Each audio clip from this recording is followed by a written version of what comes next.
Hello everyone, आप सभी का आपके अपने YouTube channel tide by Himanshu में स्वागत है।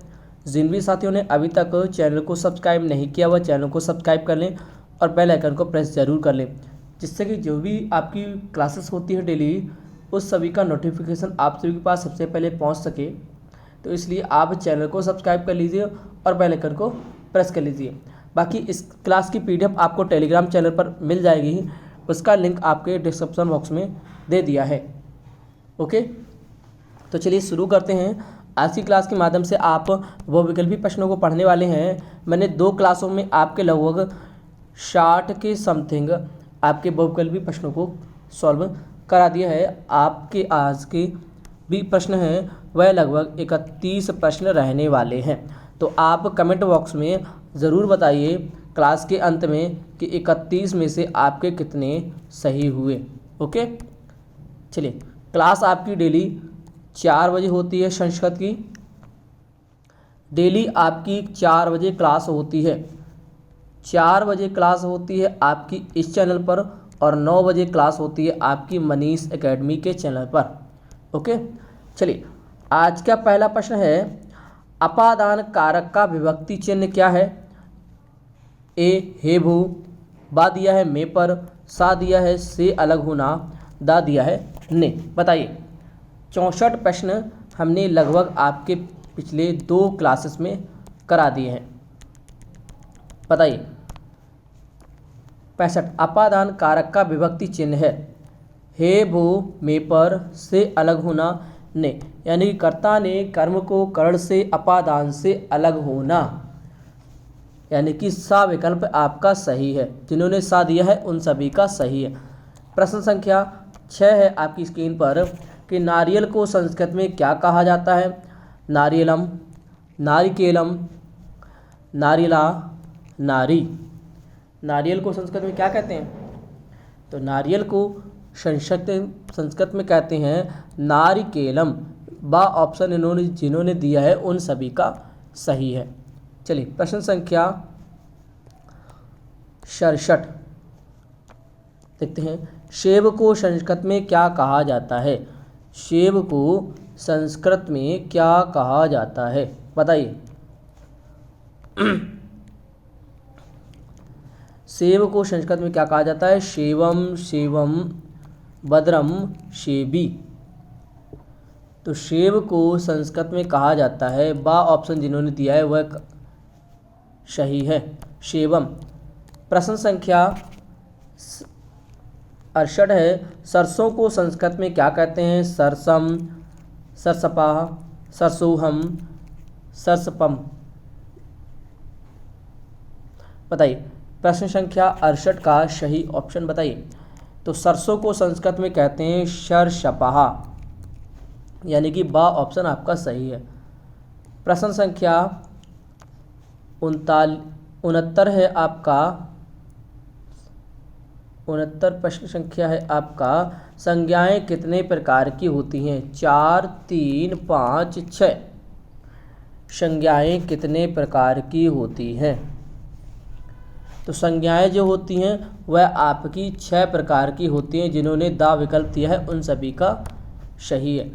प्रश्न संख्या 70 है, गाड़ी को संस्कृत में कहा जाता है? गाड़ी, शकटा, गंत्री, इनमें से कोई नहीं। प्रश्न संख्या 70 बताइए। फटाफट से आंसर करिए। तो गाड़ी को संस्कृत में कहते हैं सकटा, यानी कि बा विकल्प आपका सही है। प्रश्न संख्या 71 है, विसर्ग का उच्चारण स्थान बताइए? कंठ, तालु, दंत, ओष्ठ। विसर्ग जो है होती हैं, विसर्गें जो लगती हैं उसका उच्चारण स्थान होगा। बताइए।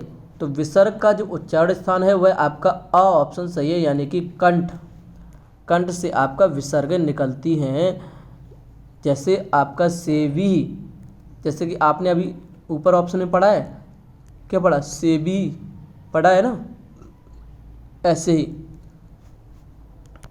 प्रश्न संख्या 72 है, एकोनचत्वारिंशति शब्द का अर्थ है 47, 39, 29, 49। बताइए। एकोनचत्वारिंशत् शब्द का अर्थ है? प्रश्न संख्या 72। एकोनचत्वारिंशत् का शब्द का अर्थ है आपका चत्वारिंशत् यानी कि 40, एकोन मिश्र एक कम, तो कितना हो गया 39, यानी कि बा विकल्प आपका सही है। प्रश्न संख्या 73 है, चोर भयम में समास है तत्पुरुष समास, द्वंद्व समास, अव्ययीभावी समास, द्विगु समास। बताइए, चोर भयम में समास है, यह आपका तत्पुरुष समास है। प्रश्न संख्या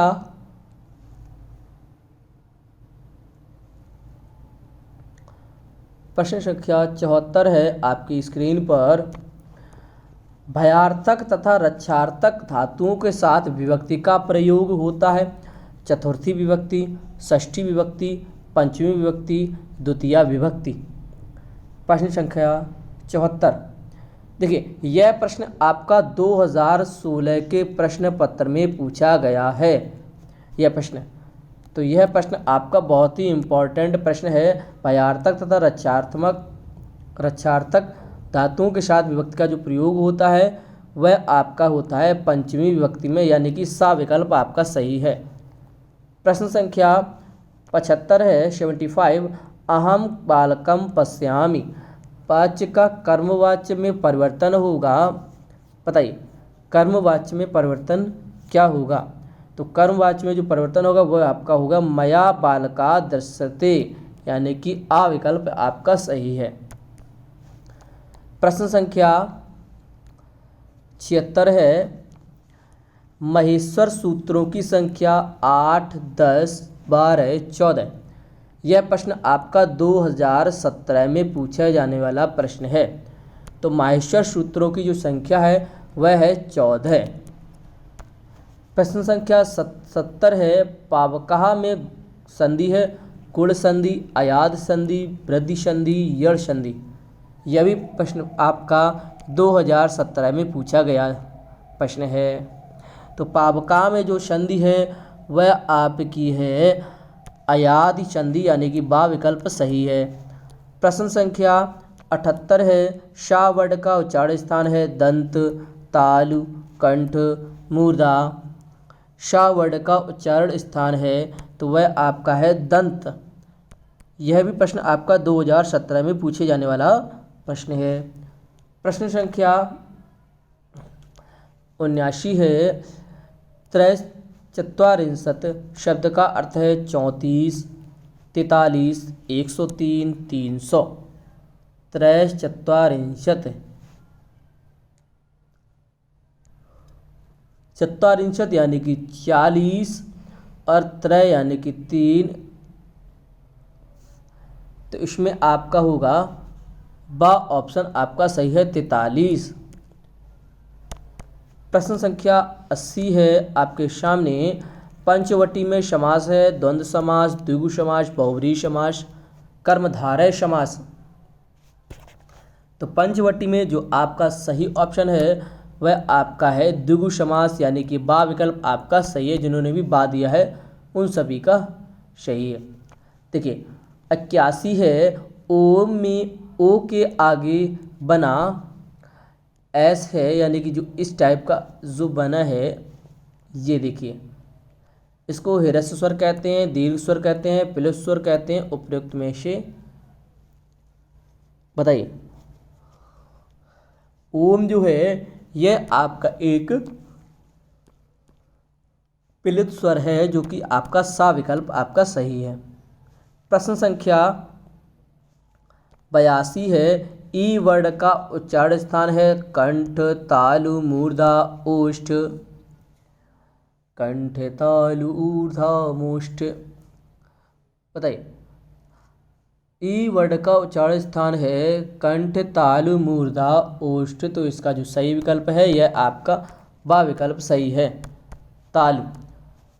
83 है, पितृणम पद में कौन सी समासी है? सॉरी, समास नहीं, संधि पूछा है। गुण संधि, वृद्धि संधि, यड़ संधि, दीर्घ संधि। तो पितृणम में आपकी जो संधि है वह आपकी दीर्घ संधि है। 2017 में यह पूछे जाने वाला प्रश्न है, दूसरे शिफ्ट में जो आपका दूसरा पेपर हुआ था। इसके बाद में प्रश्न संख्या 84 है आपके सामने।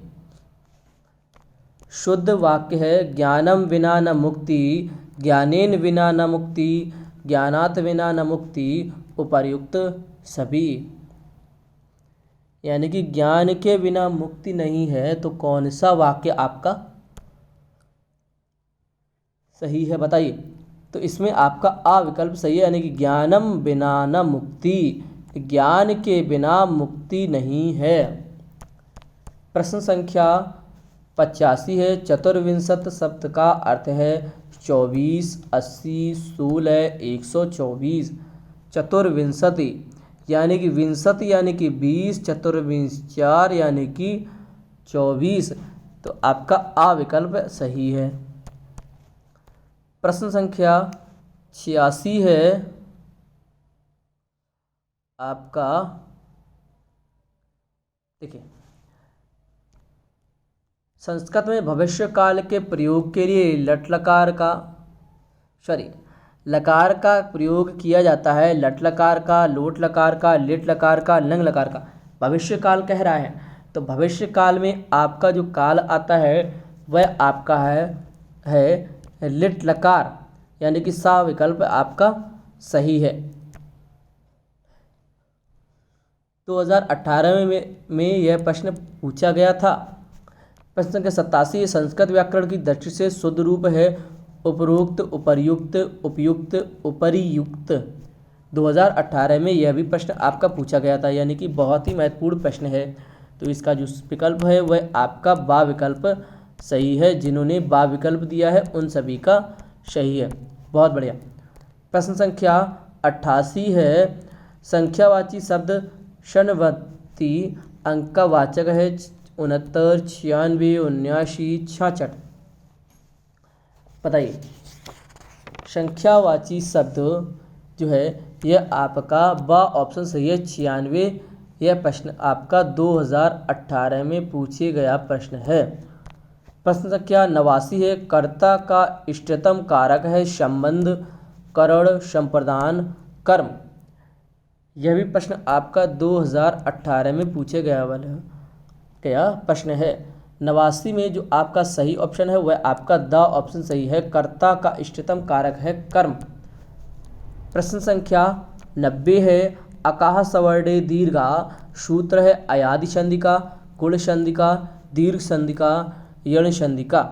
यह प्रश्न भी आपका 2018 में पूछा गया था। देखिए, अकाह सवर्णे दीर्घा, तो दीर्घा से आपको पता लग रहा है कि दीर्घ संधि है, यानी कि सा विकल्प आपका सही है।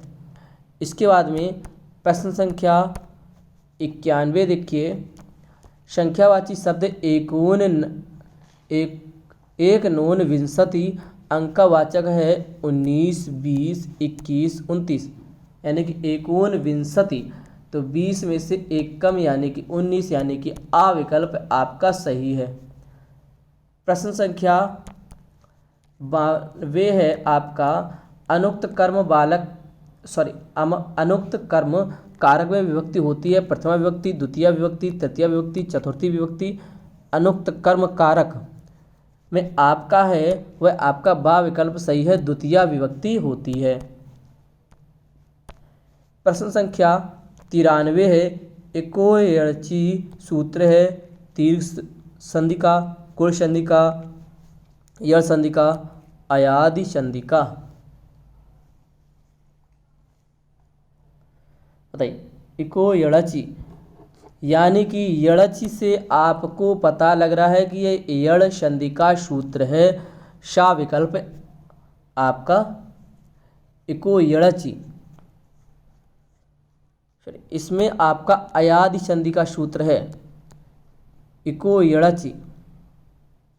ठीक है, दा विकल्प आपका सही है, यण नहीं होगा, दा विकल्प आपका सही है, अयादि संधि। प्रश्न संख्या 94 है, संस्कृत भाषा में प्रत्यय की संख्या होती है 2, 3, 4, 5।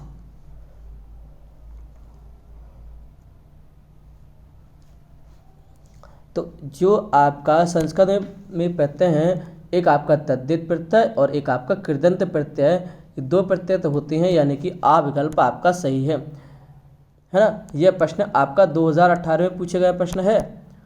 प्रश्न संख्या 95 है आपके सामने। चंद्रशेखर में समास है द्वंद्व समास, द्विगु समास, अव्ययी भाव समास, बहुब्रीहि समास। बताइए चंद्रशेखर में जो समास है वह आपका कौन सा समास है? बताइए। तो इसमें आपका जो है चंद्रशेखर में वह आपका बहुब्रीहि समास है, यानी कि दा विकल्प आपका सही है। ठीक है, तो दोस्तों ये थे आपके लगभग 31 प्रश्न। कितने 31 प्रश्न कितने आपके सही हुए, आप कमेंट बॉक्स के माध्यम से ज़रूर बताइए, क्योंकि इससे हमें भी पता लगेगा कि आपकी तैयारियां कितनी हो रही है, और इससे आपको भी पता लगेगा कि आपके कितने प्रश्न सही जा रहे हैं। ओके, बाकी जिन्होंने जो भी साथी अभी नए हैं, जिन्होंने अभी तक चैनल को सब्सक्राइब नहीं किया, वो चैनल को सब्सक्राइब कर लें और बेल आइकन को प्रेस ज़रूर कर लीजिए। बाकी टेलीग्राम चैनल पर जुड़ने के लिए आप टारगेट बाय हिमांशु सर्च कर सकते हैं, और उसका लिंक भी डिस्क्रिप्शन बॉक्स में दिया है, वहाँ से आप ज्वाइन कर सकते हैं। उसका पीडीएफ, इस क्लास का पीडीएफ जो है, इस क्लास का क्या, जितनी भी आपकी क्लासेस होती हैं उन सभी का पीडीएफ आपको टारगेट बाय हिमांशु चैनल पर मिलेगा। ओके, ऑल सोशल मीडिया से आप जुड़ने के लिए इन सभी को सर्च कर सकते हैं।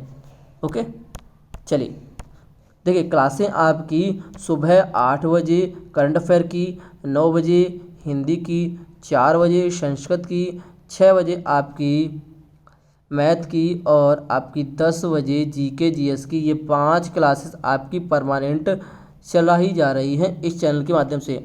ओके, तो जिन्होंने अभी तक चैनल को सब्सक्राइब नहीं किया वो चैनल को सब्सक्राइब कर लें और बेल आइकन को प्रेस ज़रूर कर लें। चलिए, थैंक्स फॉर वॉचिंग। जय हिंद, जय भारत। मिलते हैं कल की क्लास में आप सभी के साथ।